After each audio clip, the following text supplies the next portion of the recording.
Neymar, Cunha, Martinelli, Rafinha. এবার ব্রাজিলকে রুখবে কে? Chilli ও বলিভিয়ার বিপক্ষে Brazil স্কোয়াডে ফিরছে নেইমার সহ 7 তারকা ফুটবলার। কারা ফিরছে ব্রাজিল স্কোয়াডে?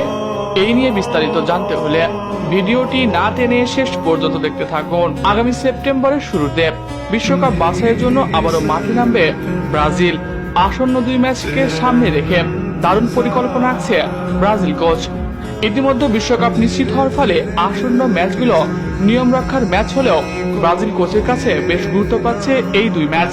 কেননা এই ম্যাচগুলোতে বিশ্বকাপের স্কোয়াড নির্বাচনে বড় ভূমিকা থাকবে বলে ধারণা করছেন তিনি। ইতিমধ্যে ব্রাজিল স্কোয়াডে নেইমারের ফেরা নিশ্চিত হয়েছে। নেইমার এখন পূর্ণ ফিট।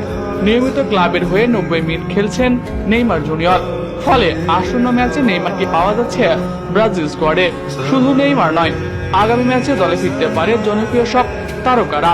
তাদের মধ্যে অন্যতম হলেন থিয়াগো সিলভা। ক্লাব বিশ্বকাপে দারুণ পারফর্ম করে নজর কেড়েছেন তিনি। আসন্ন ম্যাচে দেখা মিলতেও পারে তাকে। আবার ম্যাচ ফিক্সিং কেলেঙ্কারি থেকে মুক্তি পেয়েছে লুকাস পাকেটা।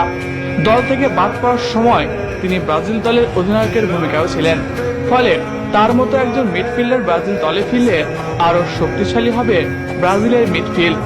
আবার ডিফেন্সে ফিরবে অ্যাডার মিলিটাও। ইনজুরিকে জয় করে বিশ্বকাপের আগে ব্রাজিল দলে ফিরতে প্রস্তুত তিনি। তাকে পাওয়া ব্রাজিল দলের জন্য হবে অন্যতম নির্ভরশীল ডিফেন্সিভ লাইন আপ। এছাড়া ব্রাজিল দলের দেখা মিলতে পারে জোয়াও পেদ্রোর। নাম্বার 9 এর অভাব পূরণ করতে পারে দারুণ একজন তিনি। রানিং, পাসিং, অ্যাটাকিং সব দিক থেকে নাম্বার 9 এর ভূমিকায় দেখা মিলতে পারে জোয়াও পেদ্রোর। এছাড়া ব্রাজিল স্কোয়াডে আবারও ফিরতে পারে ইগোর জেসুস। ক্লাব বিশ্বকাপে তিনি দারুণ পারফর্ম করেছেন। ক্লাব বিশ্বকাপে তিনি ছিলেন দারুণ উজ্জ্বল। তবে ব্রাজিল স্কোয়াডে অস্কার কুতিনহোরা আলোচনায় থাকলেও মূল দলে থাকা নিয়ে সন্দেহ রয়েছে।